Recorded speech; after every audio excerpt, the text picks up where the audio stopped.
All right, well, I've got 11:01. We're going to go ahead and get things rolling here. So welcome to our January webinar talking about scam preventions. And this topic is one that I'm excited to talk about, but not because I'm excited that they're happening. I'm just finding that the scam landscape continues to grow and grow. The creativity of folks out there that are looking to scam our clients and friends only continues to grow.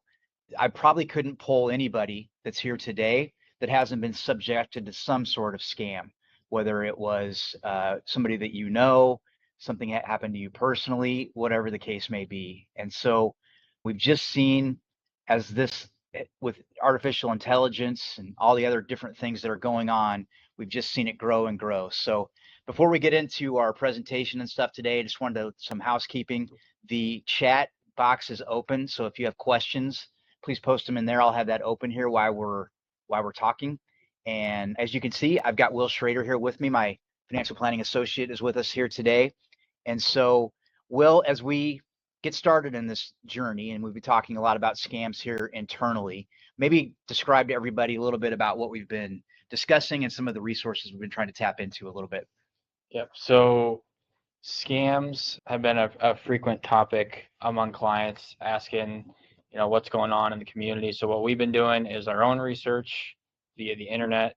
And then we also got to interview Detective Ryan here behind us at the Des Moines Police Department, and he focuses in financial crime. So he was a great person to talk to and get a little insight on what's going on, and then getting feedback from all of you. If you guys have experienced any scams and how they went, just getting your feedback there.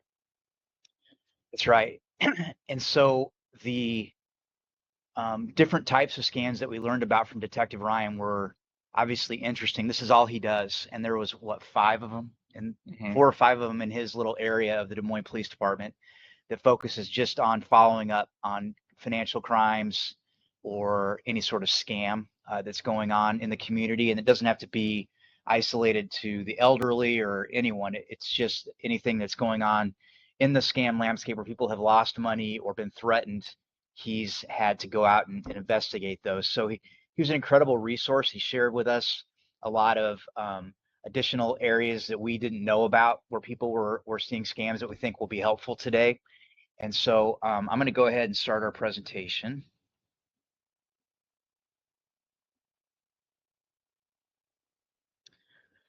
All right. It wouldn't be a presentation without some good disclosures. So read those at your whimsy. That will be great. And then here we go. So as we mentioned early on, the landscape only broadens.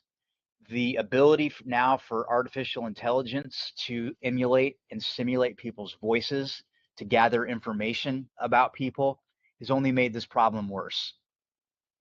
There's no indication that by any means any of us are going to be getting safer out there in the cyber landscape or with our phones, because whenever the next cybersecurity measure comes into place, someone comes along that breaks that, finds a way to get through whatever firewalls or hurdles are put out there to get into people's business. And once certain information about where you bank, where you do your business, how you communicate to your family is learned by somebody who's deceptive, they are using that information to their advantage. And so what we're trying to do today is to update you on a few scams that we've learned about, especially in the financial world, and also include some steps that can help protect you along the way. So the first thing that we learned about is bank employee imposters, and I'll let Will kind of describe this, and then I'll share a few examples. Yeah, and I'm sure you guys have all gotten text messages or maybe even phone calls from your bank or some random bank that you don't even bank with saying X amount of money was charged to your account. Was this transaction authorized or not? And what the scammer is trying to get you to do is respond. So if you respond, yes, this was unauthorized, they're going to call you, and you're probably going to be in a little bit of a panic, and you might be more susceptible to giving them your account number or social security number or whatever it is as verification, and then they're off from there, and they can steal your money, your identity, whatever. So how to prevent this would be, if you get a text or a call from the bank, I would hang up and call the bank's 1-800 number and ask if the call or text you receive is legit.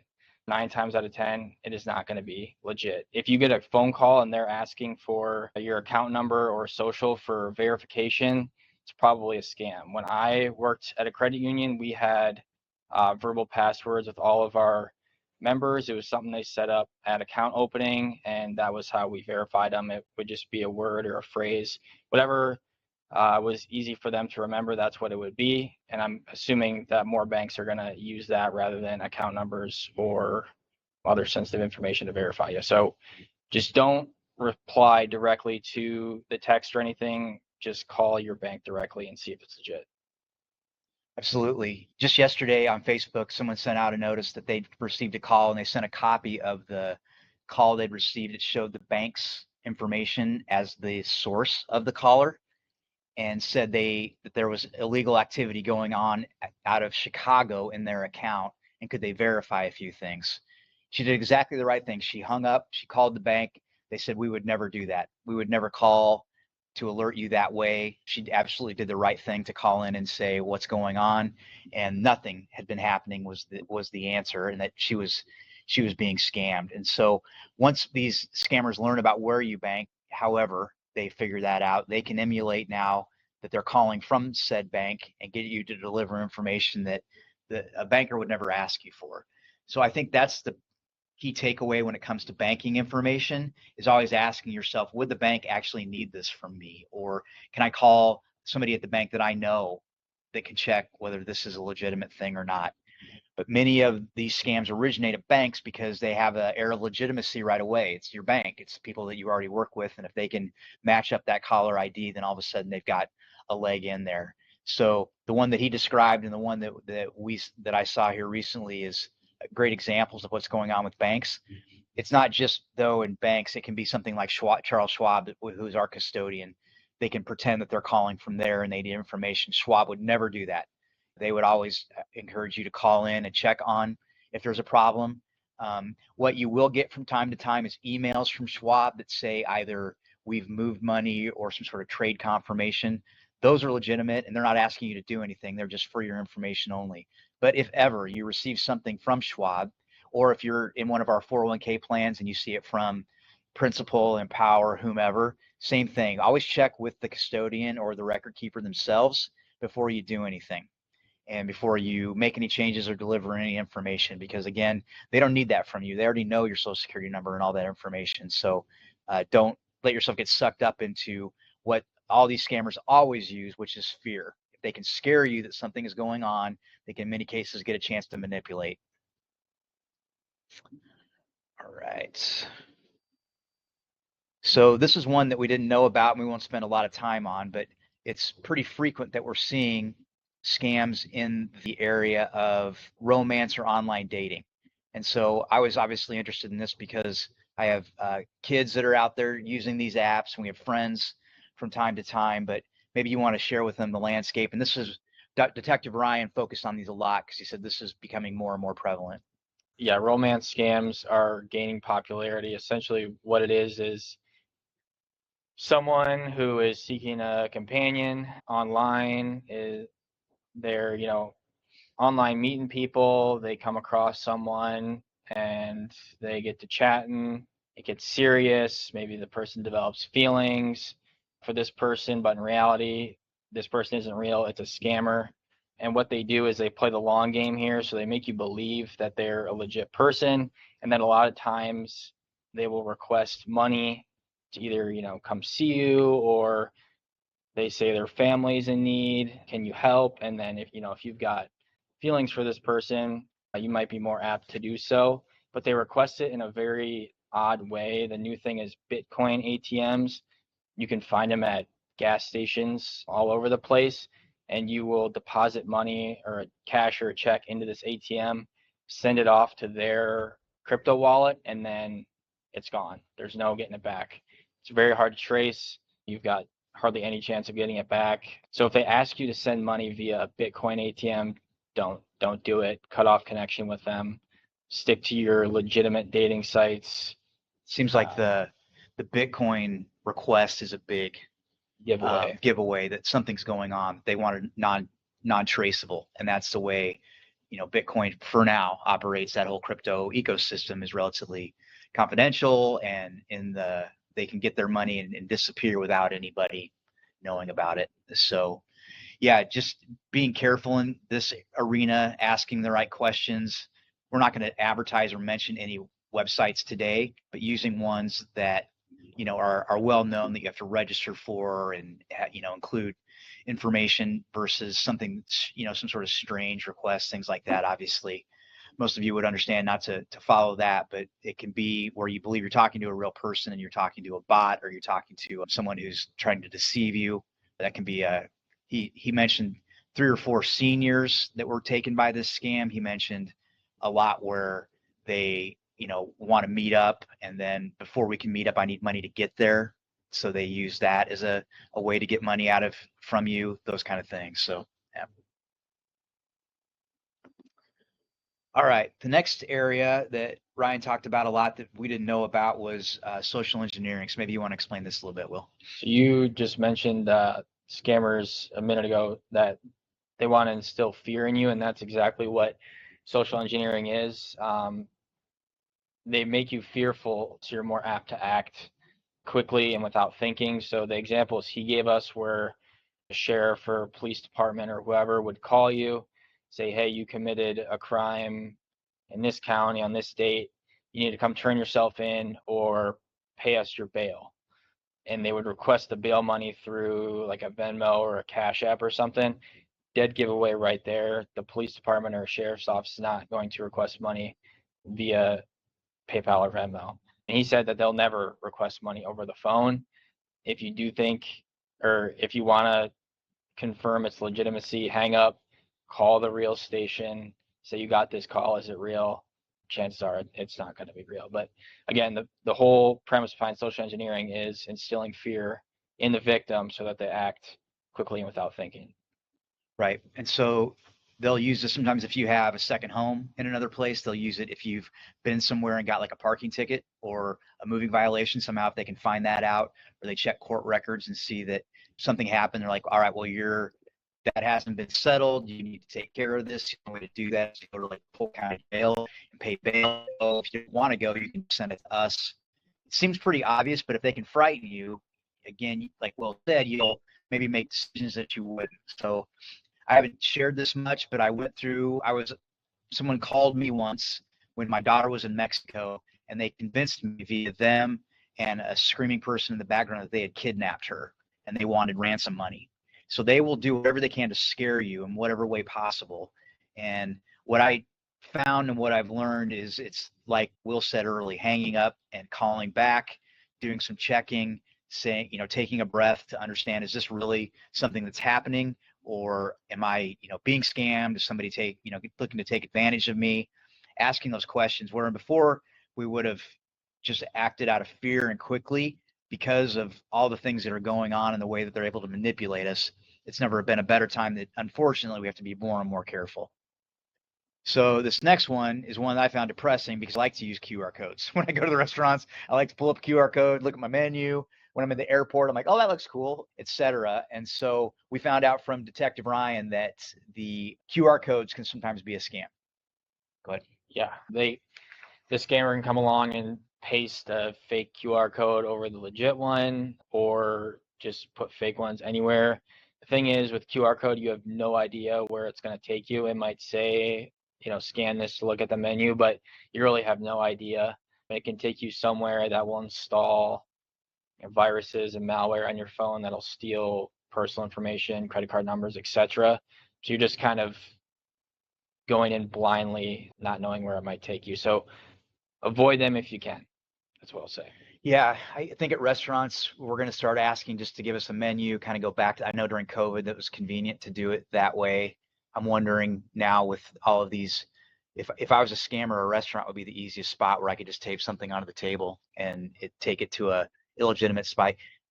The detective told us they can take these QR codes, you open them, you don't know where it's going, and within seconds they can download all the information on your phone. So that obviously is incredibly frightening. So we don't want to be susceptible to that. So I think for the time being, until they find a fix, QR codes would be something I would avoid. I am certainly going to be skipping the whole QR code thing. Unfortunately, I used it on our billboard that we had at the airport, and that's how people would contact us.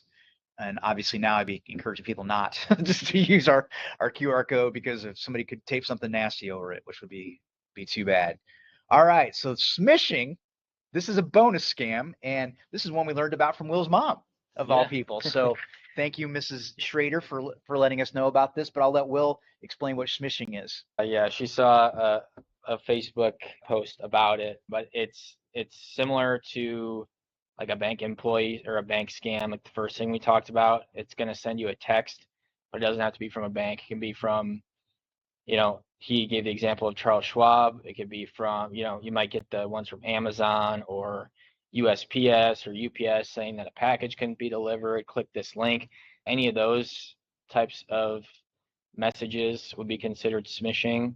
But Schwab has actually alerted us that they know there is a Schwab smishing campaign going on, and just want to let everyone know that Schwab will never send you text messages, especially from an international number, that's going to mention anything about trades or money movements, etc. Like Matt said earlier, it'll always be in email form, and they're not going to be asking you to do anything. It's just for your records. But if you do get one from Schwab, please send it to us, and then we can get it to Schwab, or you can send it to phishing@schwab.com. That is PH phishing, not F phishing. Your best defense with anything related to Schwab is prairie fire. So always getting us involved if you get something that you don't understand. I get a few messages weekly from clients. Is this from you? And I appreciate them doing that, letting us know I've received this email and it seems strange. In some cases, Schwab is sending stuff that we're not aware of. So it brings us up to date to make sure we're defending you and proactively handling what needs to be done for your accounts. And as Will mentioned, they wouldn't send anything out that would be asking you, for that kind of information, et cetera. So there's a couple others that Detective Ryan sent me some sheets on. I just wanted to share with you, as well as work at home scams. And so this would be something where somebody says you can make a lot of money working from home. They're offering to help you start an online business. They have a proven system, a lot like you would hear from a franchise. And they'll then request that you send in some money for training or special access. This is bogus. They're just going to take that money, and then there'll be no training. So being very careful if you're looking at a work from home opportunity to see that they're legit, Better Business Bureau, speak to somebody on the phone, all of those kind of things, just to be careful before you offer up your driver's license or bank account numbers, any of that kind of stuff. Of course, identity theft is one that we're always thinking about. I've mentioned this before and still believe making sure that you lock your credit report is one of your best defenses against somebody getting your credit access. Or I got a call from a credit card company, I believe it was about 2 to 3 years ago, and someone had applied for a credit card in my name. And so I went through the process of getting all of that canceled, and it never was any sort of financial loss, locked everything down, and then there's no way anybody can get into your credit bureau to issue a card if they can't get into your credit bureau, because they'll then say, well, we can't access your credit, etc. The only trick is if you go apply for a car loan or a mortgage, you need to unlock it. But that's just a matter of convenience. And so by locking that down, I use Experian. I'm not endorsing them, just saying if you want credit protection, those kind of things. It's in this day and age, you can't be too careful. Regularly checking your credit bureau, checking your bank accounts, having locks on these kind of things. Experian and a lot of these credit protections will let you know if something weird happens in your credit bureau or in your bank accounts. So all of that can be very helpful in this kind of new age. This other one that's kind of sad is a charity scammer. And what they do is they'll pressure you to donate money quickly. So someone poses to be the Food Bank of Iowa. They call and say, we have an emergency need at our shelter or at this location. Can you please send us money now? We'll get it into the hands right away. You'll feed 50 families. You'll know it's a charity scammer if they're asking you to send money over the phone and if they pressure you to do it quickly, because charities won't do this. They'll always, I get a lot of mail requests, those kind of things, but no one's ever called me and said, hey, we need money right away for the YMCA. So that's one of the bellwethers, is if they're calling you, pressuring you, it's most likely not the charity. So there's just nowhere that you look anymore where there isn't problems and there isn't, challenges with scamming. So one of the resources Detective Ryan gave us was this ic3.gov website. And that's where you can go to report a scam as well as learn about them, right? What are these other two sites? The FBI just, you got articles and stuff on there about scamming. Both of them are going to have brochures, IC3 and FBI, full brochures about scams and other scams specifically. And then I'm not sure on that one. Okay, but these are resources they gave us that can dig up some more information. And if you've been scammed, obviously, if something does happen, speaking to the police department and letting them know what happened. In a lot of cases, they may not be able to do much as far as restitution, but like Detective Ryan's work, they can learn about new scams. They can help other people then if this is happening. And in some cases, they will get funds back. We have learned of a few scams where people lost money and we're able to get it back via the Department of Homeland Security, those kind of things. So you never know. Obviously, when this much risk and this much fraud is prevalent, there's a lot of agencies and things that are working on it to make it better. So, all right, the chat's still open if you want to go in and ask any questions. We've tried to cover as much of the relevant new information that's out there as far as it goes with scams and those kind of things. So we hope this has been helpful. If you learn of anything, of ways that your family or relatives have been targeted, please let us know. One time somebody called it would be my wife's mother, and said that my son Matthew Jr. was in jail and they needed bail money. And she goes, "Why the hell are you calling me? Call Matt." And hung up. So that's your best defense if you feel like you're getting scammed, is to hang up and then get a resource out there that can actually help. But the landscape only grows, unfortunately. We have to be more and more careful, and hopefully we can all help each other by sharing in our communities what is going on out there and how we can help. So, not seeing any questions, so we will hang up for now. We appreciate you all joining us today for our scam prevention webinar. This time next week, we'll be opening up our Insights 2025. So taking a look at what's coming up in the markets, what's happened in 2024. And now with so many new things going on, a new presidential regime and new Congress and lots of landscape changes globally, what that all means for the financial markets. So that registration should have been in the email that was with this one. We'll also send out a reminder next week. So we hope that you can all join us. And Will and I will see you then. Thanks, everybody.